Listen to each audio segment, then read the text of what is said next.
Hello, everybody. Anton Kraly here from dropshiplifestyle.com. That's where we help people build highly profitable, semi-automated stores and have been since 2013.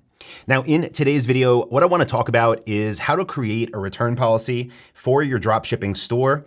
I've done videos before about how returns for dropshipping work, so we're not going to get so much into that. What I want to cover is how you should actually structure it, what should be included, and where on your site it should be accessible from. Now, this is very important because, especially if you do what we do and dropship high-ticket products, you're going to have people want to know what your return policy is before they take out their credit card and place an order because they're putting their money at risk. They want to know how it would work should they want to return. Now, before I get into this, I do just want to give a shout out to a Dropship Lifestyle member. I used to do this all the time back in the day, and then for some reason, I just stopped doing it. But this week, it is for Keith, and Keith posted this in our private Facebook group. He said, second store off to a better start, just launched last Friday, and you could see already got 2 orders totaling $6,950. So Keith, awesome work to you. Keep it up. And I'm sure the people that bought from Keith wanted to know what that return policy was before they placed their order. So let's pull up the digital whiteboard here and go through how this works and how to create your return policy. So if you follow what we do and build what I would consider a dropship lifestyle store, that would mean you're most likely going to be working with, at a minimum, about 20 different suppliers. Now, when you get approved to sell for these 20 different suppliers, they're going to send you a form to sign. And one of those things that should be included with that form is their return policy. So what does that mean from a business owner's perspective? It means if you work with 20 suppliers, you're also most likely going to have 20 different return policies. Okay, well, that can make sense for you, but how do you make sense of this to your customers, right? That's the question. So what I always try to do, and what I would encourage you to do, is find as many suppliers. Let's just say that this it's supposed to be a circle. Let's say this shape represents all of your suppliers as a whole, right? Together, that's 20 of them. What you want to try to do as you're reviewing all of their individual return policies is see how many are similar enough where you can kind of put them all into one bucket, where that could be your general return policy. So ideally, you can get maybe call it 75% of your suppliers, which in this case would be 15. I'll trade 15S for suppliers, and you can share a return policy among all of them.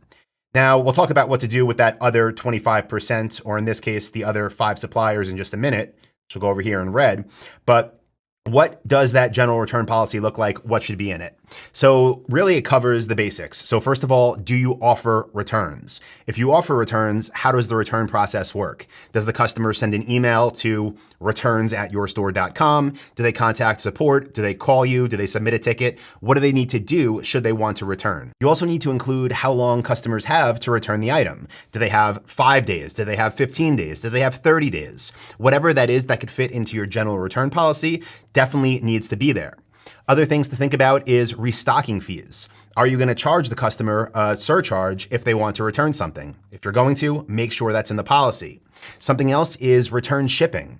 Who pays for it? Is it you? Is it the customer? Again, the way that we determine this is by looking at all of our suppliers' returns policies for a specific store and trying to find something where we can average the most together. Because ideally, if you have 20 suppliers, you won't need to have 20 different return policies.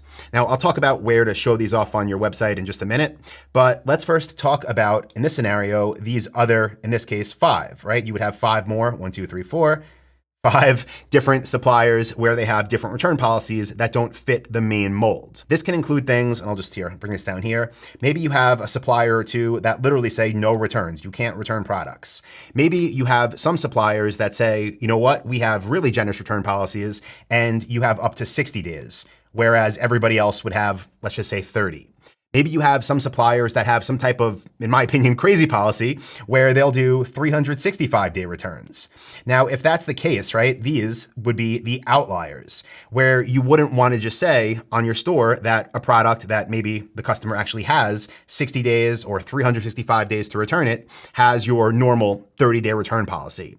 Or you wouldn't want to say that a supplier where there's no returns, customers have 30 days to return it.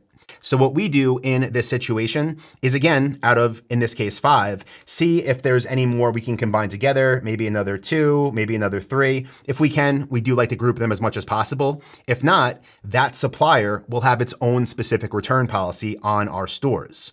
So the way that we do this, and I highly encourage everybody to do this, is on your product pages on Shopify. If that's what you use, that's what we use. By the way, if you want a 30-day free trial, I don't think anybody else is offering this. It's valid for a limited time. I'll post a link up in the card somewhere you can click. It'll take you to a page that looks like this. Go there now, free 30 days on Shopify. If you're using that platform, what you want to do is on your product pages, here I'll just write product page. You have your product image, you have the description, you have the price, you have the add to cart button. What I recommend doing is using what are called tabbed product pages. So when the customer is on your store, they can see things like the description. They can see things like a warranty if you have one. They can see a price match guarantee policy. And I also recommend on your tabbed product pages, have one of the tabs be the return policy. And the way that you're going to choose what return policy goes on the specific product page is which brand is it coming from? Which supplier is it coming from? So basically, you'll just group your return policies together and put them on the appropriate product pages. And then in this scenario, at most, you'd be looking at 6 different return policies, probably most likely 2 or 3. And all you would have to do is link them to the correct product pages that are connected to that specific brand. That way, the customer doesn't even have to click anywhere else, or I should say the potential customer. They can be on your product page, ready to place an order. They'll see return policy, they'll click it, they'll see the exact return policy that's connected to that product. Now you might be thinking, okay, but what about a general return policy for my store? Well, you definitely need one too. It's actually a requirement for Google Merchant Center and even for Facebook ads. You need to have a return policy on your store, not just on your product pages. So what I recommend is on the footer of your website, one of the links should be to your return policy. So what happens when anybody clicks that? Well, it actually will bring them to a page on your site that shares your return policy.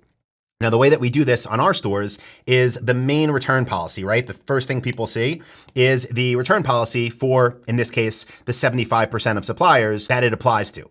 Now, under this, we will put individual policies for the other brands. So maybe up here, again, the 75% of brands, this is the return policy for, and you could just list, brands, whatever they are, A, B, C, D, and then you could put some exclusions, apply, see below. Now, under this general return policy, you will have, let's just call it, in this case, supplier E. And maybe that supplier is a supplier where there's just no returns accepted. So here you list out that policy, again, in detail, that there are no returns, list out the entire policy as specific and as clear as possible, because people want clarity before they buy and spend a lot of money on your store. Then if you had to have another one, you would have for supplier F, and maybe that one is 90 days for returns. Again, clearly laid out all the details and so on and so on. So by doing this, you have your return policy page. It's there like it needs to be able to actually get your Merchant Center account approved and your ads approved. You're making it clear to customers as to which return policies apply to which suppliers on your store. And then the best thing you're doing to make it absolutely crystal clear for customers is on the specific product pages on your store, you're putting that supplier's return policy. So there are no questions when someone buys how returns would work should they ever wanted to return something to your store. So guys, that's going to do it for this episode. As always, I hope you got value from this one. If you did, leave a like, definitely leave a like for Keith as well with his awesome results. And be sure to leave a comment below if you have any questions for me regarding returns policies or anything to do with dropshipping. Also, if you're watching this and you are not yet a member of my coaching program, be sure to go to dropshipwebinar.com. I'm going to link it up below this episode. It's going to take you to this page where you can register for a free training I'm hosting that shows you step-by-step how we build highly profitable semi-automated stores. So hopefully I'll see you there.